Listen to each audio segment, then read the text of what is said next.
We see the story of Jesus going to the cross, and everything seems to kind of be hand in hand. And then there's this one character that seems to interrupt the narrative. His name's Barabbas. We don't even know much about him except that he's a murderer, a leader of an insurrection, a rebel. And why he's even mentioned, sometimes I'm not so sure. It's like, what? This is about Jesus going to the cross. So in this moment, Pilate thinks, I hold the destinies of these two men in my hand. I know the Jews have a tradition that on a holy day, I will release one of the prisoners on death row. Pilate stands on this audacious stage, who now presents Jesus, Son of the living God, versus Barabbas, the thug and rebel. He says, all right, who do you want?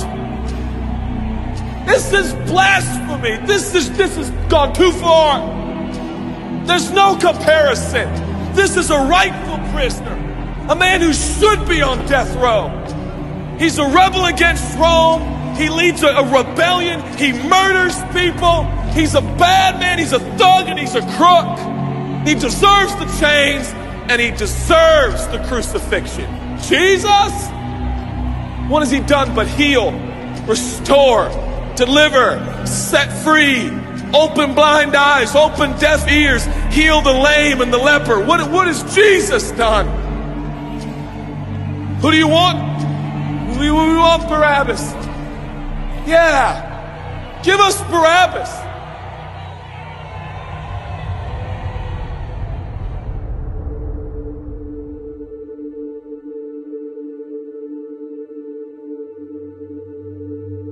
People say, give us Barabbas. The Roman soldiers come up and they put the key in and they unlock Barabbas from his chains and shackles. And he walks down the platform, welcomed by all of his thug friends. Yeah, the people love me. Yeah, that's right. I don't even know who this Jesus guy is, but all I know is my people love me.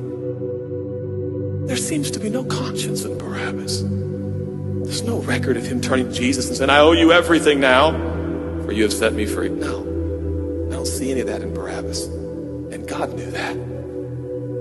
Jesus stood there, silent, for he knew the will of the Father. He said, it's fine, Father. Let him have Barabbas. For Jesus knew that the Father would have to treat Jesus like Barabbas so he could treat Barabbas like Jesus. Barabbas thought it was the people that set him free. No, no, no, no. It was the love of a heavenly Father.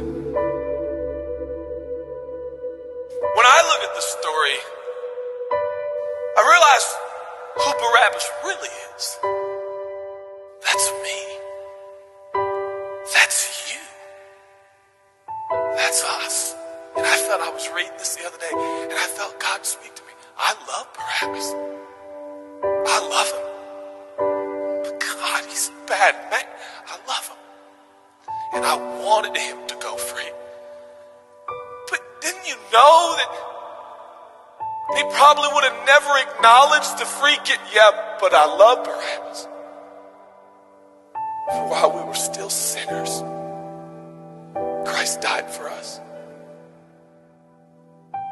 God sent his son for Barabbas, even the one he knew would walk away from Jesus and his free gift and never come back. He loves him. And the nerve, the gall, and the audacity of believers to think, I got saved by grace, but now that I'm in this deep, dark place of bondage, I better work hard to get myself out. What? That's the opposite of the gospel. Are you bound? Are you held under the power of this temptation, this sin? You feel like it's controlling you? What are you going to do? I'm going to shake myself free. Stop it! No, you won't. You're no match for the powers of hell and the urges of sin. You will not overcome it, and you will never overcome it. You'll just be another statistic. There's no answer within yourself. Your own marriage, your own goodness, your own discipline, your own devotion will not save your marriage and will not save your kids. There's only one. And he's the one that took your place. He's the one that stood silently on the platform with Pilate and said, yes, let him have Barabbas. Take me. How How many times have I stood on that platform with Pilate and Jesus, and I'm the Barabbas, and they start to take my chains off, and I say, no, I deserve this.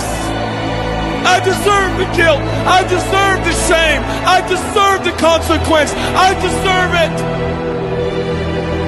Jesus seems to look at me and say, no, son, let me have it. Let me have your sin. Let me have your pain. No, God, I did it to myself. I deserve it. My marriage won't make it. This is what I deserve. I deserve divorce. I deserve poverty. I deserve sickness. I deserve it all. No!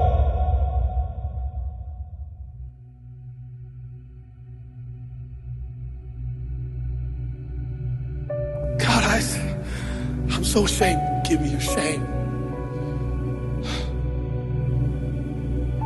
But God, what if I do it again? I'll still be here. Oh, God, I don't want to hurt you. I love you. I don't want to do this anymore. Give me your sins, son.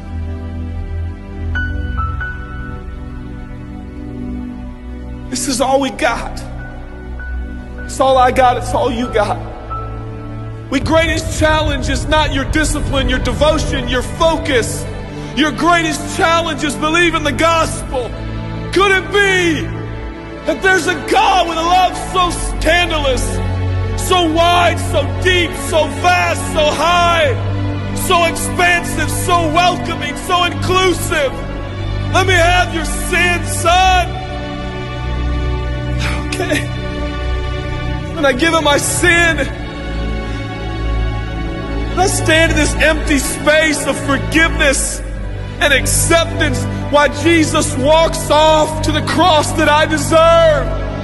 I see him walking to the post to be whipped. As I stand a free man, all the attention is turned now. And I feel the love of God saying, go, son, live your life. I'll pay the price. Where did we get off? Thinking that we were gonna set ourselves free. It's still Jesus. It'll always be Jesus. It'll never stop being the power of Jesus. If his blood is sufficient for your salvation, his blood is sufficient to sustain you through every challenge and every sin and every temptation. Jesus is enough.